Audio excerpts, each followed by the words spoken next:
Hello అండి, welcome to Telugu dollars.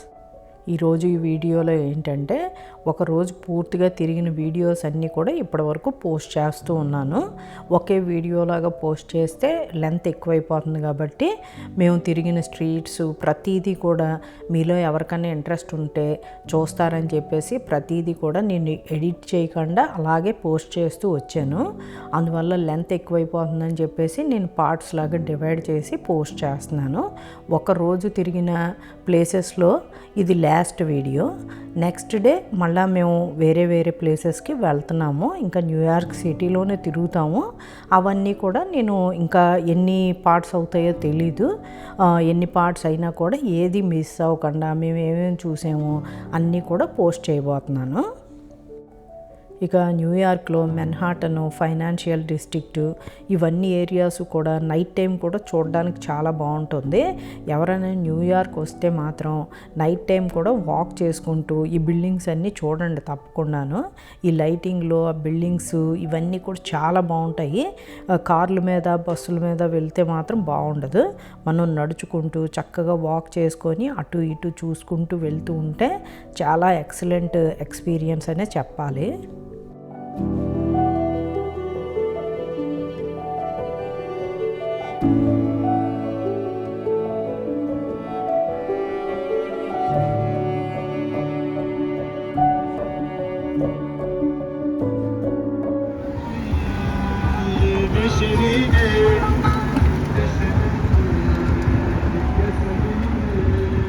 Rickshaw వెళ్ళింది చూసారా, ఎంత కలర్ఫుల్గా లైటింగ్ పెట్టుకొని తొక్కుతున్నాడు అతను. చక్కగా సాంగ్స్ పెట్టుకొని ఎంజాయ్ చేస్తూ నడుపుతున్నాడు అతను. ఇటువంటి రిక్షాస్ ఇవన్నీ చూడాలంటే న్యూయార్క్ లాంటి ప్లేసుల్లోనే చూడగలం. పిల్లలు, యూత్ వీళ్ళందరూ కూడా ఎక్కువగా న్యూయార్క్ లైఫ్ని ఇష్టపడతారు. అక్కడికి వెళ్ళి ఉండాలనుకుంటారు. అందుకే చాలామంది పిల్లలకి మీ డ్రీమ్ ఏంటి అంటే న్యూయార్క్లో జాబ్ చేయాలని అంటారు. ఎందుకంటే పిల్లలకైతే మాత్రం చాలా బాగుంటుంది. ఎందుకంటే లైవ్లీగా ఉంటుంది, లోన్లీ ఫీలింగ్ ఉండదు అస్సలాను. అంటే మాలాంటి వాళ్ళంటే సబర్బ్స్లో తీసుకుంటాము. ఎందుకంటే మనకు కొంచెం పెద్ద హౌసెస్ అయ్యి ఉంటే బాగుంటుందని చెప్పేసి సబర్బ్స్కి వెళ్ళిపోతాము. న్యూయార్క్ లాంటి ప్లేసుల్లో ఏంటంటే చిన్ని హౌసెసే ఉంటాయి. సాధారణంగా సొంత ఇల్లులు కొనుక్కోవాలంటే చాలా కష్టం. ఎందుకంటే మిలియన్స్ బిలియన్స్లో ఉంటాయి. ఒక చిన్న అపార్ట్మెంట్ కొనుక్కోవాలన్నా కూడా $1 million పెట్టాలి. ఈ షాప్ ఐస్ క్రీమ్ షాపు. చాలా వెరైటీ ఆఫ్ ఐస్ క్రీమ్స్ అయితే దొరుకుతాయి ఇందులోని. చాలా కలర్ఫుల్గా కూడా ఉంటుంది షాపు. చిన్నదే కానీ చాలా బాగా డెకరేట్ చేసి చాలా అందంగా ఉంటుంది. ఈరోజు వెదర్ కూడా కొంచెం బాగున్నాం, అలానే చాలా ప్లెజెంట్గా ఉంది. వాక్ చేస్తూ ఉంటే మరీ ఎక్కువ వేడిగా లేదు, అలాగని చెప్పేసి చల్లగానూ లేదు. సమ్మర్ అంతా కూడా నైట్ టైం బాగుంటుంది. బయట వెదర్ అయితే మాత్రం మాకు కొంచెం కూల్గా అయిపోతుంది.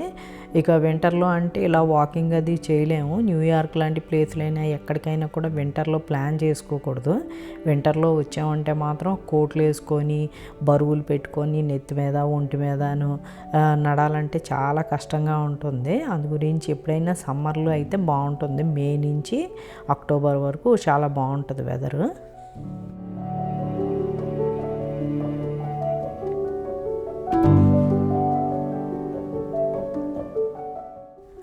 ఇటువంటి ప్లేసెస్లో ఏంటంటే చిన్న జాబ్ హోల్డర్స్ కూడా చాలామంది ఉంటారు. ఎందుకంటే రెస్టారెంట్స్, షాప్స్ చాలా ఉంటాయి. వాటిలో వర్క్ చేయడానికి కూడా చాలామంది యూత్ వీళ్ళందరూ కూడా వచ్చి ఇక్కడ ఉంటారు. ఉండడానికైతే మాత్రం కాస్ట్ ఆఫ్ లివింగ్ చాలా ఎక్కువ కాబట్టి రెంట్స్కి అన్నిటికీ కూడా వాళ్ళు చేసే జాబ్ వల్ల ఒకటే అవ్వదు. అందువల్ల ఏంటంటే పార్ట్ టైం లాగా ఏవో ఒకటి చేసుకుంటూ ఉంటారు. ఇక్కడ కూడా ఈ అమ్మాయి ఇలాగా పాటలు పాడుతుంది. ఏదన్నా మ్యూజిక్ కానీ పాటలు పాడడం కానీ ఏదన్నా వస్తే కనుక ఇలాగ స్ట్రీట్స్లో పెట్టుకొని పాడుతూ ఉంటారు. మ్యూజిక్ అది కూడా ప్లే చేస్తూ ఉంటారు. ఇక్కడ రోడ్డు మీద ఒక బాక్స్ లాంటిది పెట్టింది కదా, అమ్మాయే పెట్టుకుంది. ఎవరన్నా కావాలంటే అందులో మనీ వేయొచ్చు. వాళ్ళైతే అడగరు, ఫోర్స్ కూడా చేయరు. అలా పెట్టేసి వాళ్ళ పని వాళ్ళు చేసుకుంటూ ఉంటారు. ఎవరన్నా కూడా సహాయం చేయాలంటే చేయొచ్చు. మేము కూడా ఆగాము ఆ అమ్మాయి పాట విందామని చెప్పేసి.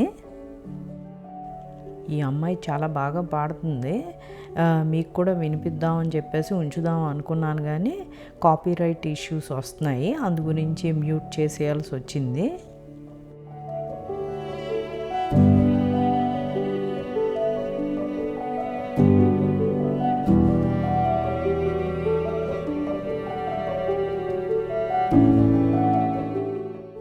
ఇక అందరూ కూడా చక్కగా నుంచొని కూర్చొని ఆ అమ్మాయి పాడే పాటని ఎంజాయ్ చేస్తున్నారు.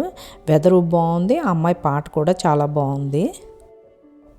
మరొక న్యూయార్క్ వీడియోతో నెక్స్ట్ వీడియోలో కలుసుకుందాం. బాయ్ అండి.